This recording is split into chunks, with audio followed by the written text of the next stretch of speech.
How you doing, ladies, gentlemen, small babies, and used car dealers? We're at Studio SX in Austin, Texas. Big trade show building. This is the convention center, as a matter of fact. Have a very accomplished man. I can't limit his accomplishments to simply call him a urban or R&B or any of those terms.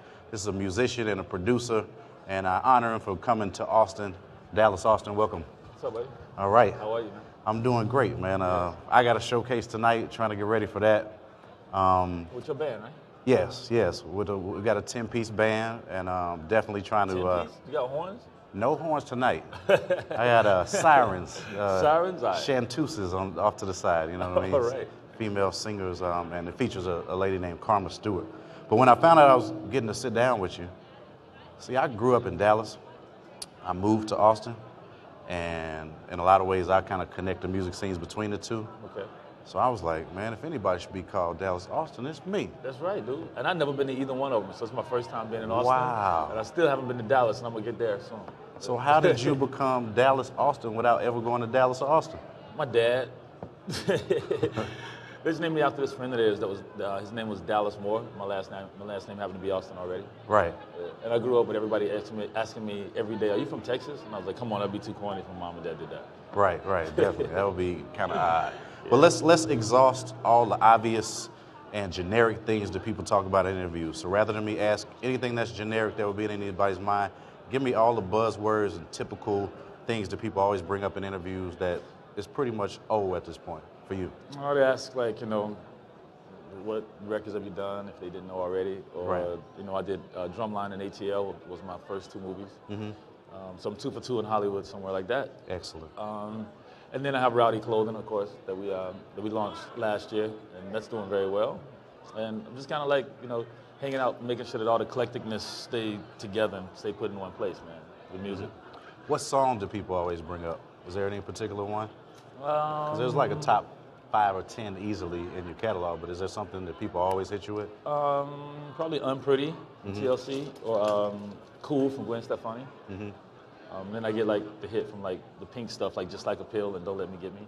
Because Right. I write all my songs, so I write more songs for women probably than anybody. And it's probably like songs written out of relationships and things I've done. I reverted it, so I just know how to relate to them. But yeah, that's probably my staple songs. Right on. Now, first and foremost, you're here in town to showcase. You're not here to sign random artists in the convention center. Right. You're here to do a showcase with Big Boy, Janelle Monáe, a couple of your fellow Atlanta artists. Now, I had dinner a couple days ago here in Austin with a lady from the National Black Arts Festival, and she told me all about the Dallas Austin experience. But at the same time, there's a guy, one of the main bookers of South by Southwest, and in his interview he said he doesn't know what to expect from you. You shouldn't. But I'm figuring what's going to happen somewhere in between those two things, right? Well, you know what I did? I made this album that you watch, and it's called 8 Days a Weekend. Mm-hmm. And it's about this girl named Daisy who takes off a semester from school to like basically find herself. Like, she don't know what she want to be, and she's a sophomore. And the album is written in place about basically her weekend, that Friday to that Monday. And the Friday she's going to go out and party and hang out with her friends the whole weekend. And Monday she's going to see her psychiatrist to see why I've been on ADD medicines and all this stuff since I was 8 years old. It's making me numb. I don't know what to do with myself. And so it's an album that you watch. And I did it backwards because I wrote all the songs in place first. Mm-hmm. And then I was like, oh, this is cool. I should just film it. And so then I started filming my friends. And everybody that you'll see in 8 Days a Weekend, they're all my friends. And so I started kind of running around guerrilla style with cameras, but like, say this. And then I figured at the last minute I had to script it. So I did everything kind of backwards. And so when you come to the show, we have 5 screens. Mm-hmm. And in the long form show, you actually sit and watch dialogue, and we play every time the music plays. Mm-hmm. The short form show, you'll see, we kind of go from song to song, but you'll still see what's happening through the story. And it's a trip, man. It's like, I just wanted to make albums back into a focal point. Mm-hmm. And I think it'll help get rid of some of the like 99-centness and stuff of everything. Right. Because why would you buy a song? It's like they're free all day long every day. Mm-hmm. And so if you don't have something else to bring that person in, some kind of experience or some kind of album concept, then you're kind of just like, shooting out for these 99-cent singles all the time, and there's no album brought back together. So I think that being able to watch the album now, like literally you put it in and like, it's dialogue and then it's music and dialogue and music and dialogue and music.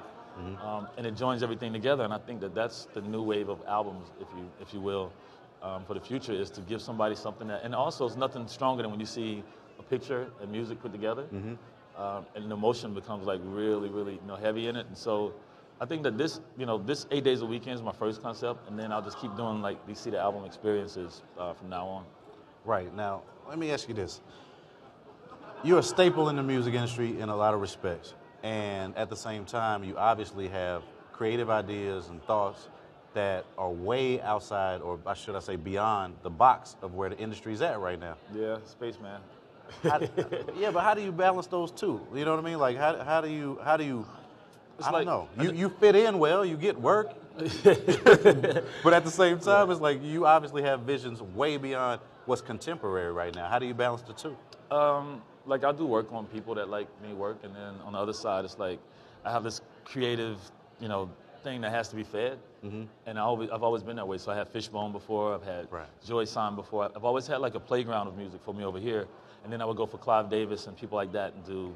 Let me do Your Actor, let me do Monica, and I really grew up playing in bands and playing in like Ministry and like in the Smiths and like in the Chili Peppers and then Funkadelic and then Prince and so I really didn't understand that music was separated, because everybody I admired were like, people who made music kind of like this. Right. And so, but it got to a point where I would be like, oh, I know how to do that. That's pop R&B records. That sounds like Babyface. That sounds like this. I could do that. But my real passion is in things that allow me the freedom to just be whatever it is and come out the way it is. That's why 8 days a weekend is such a trip, because I couldn't even tell you what kind of music it is, because it's like an amalgamation of everything I've ever done. It's audible music.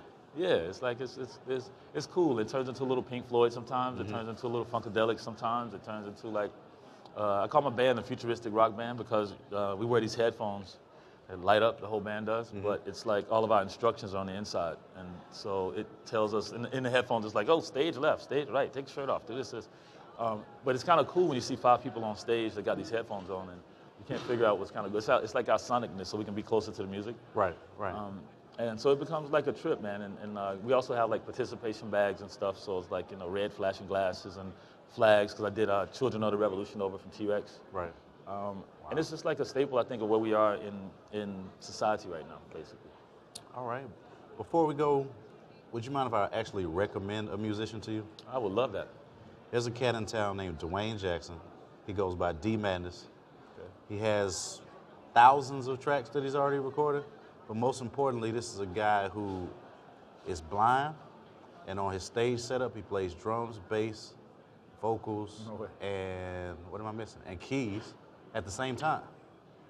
Are you serious? Yeah, I mean, he's my MD, so in a sense, I'm biased, but but I'm not talking about my show. This guy named D Madness, look him up while you're in town. Is he playing tomorrow night? Or playing tonight with you? He's playing for 4 or 5 of the different projects tonight, including Wayna and Mojo out of San Antonio. So you should shake this guy's hand. No, man. I would definitely like to shake his hand. His name is D Madness. That's awesome.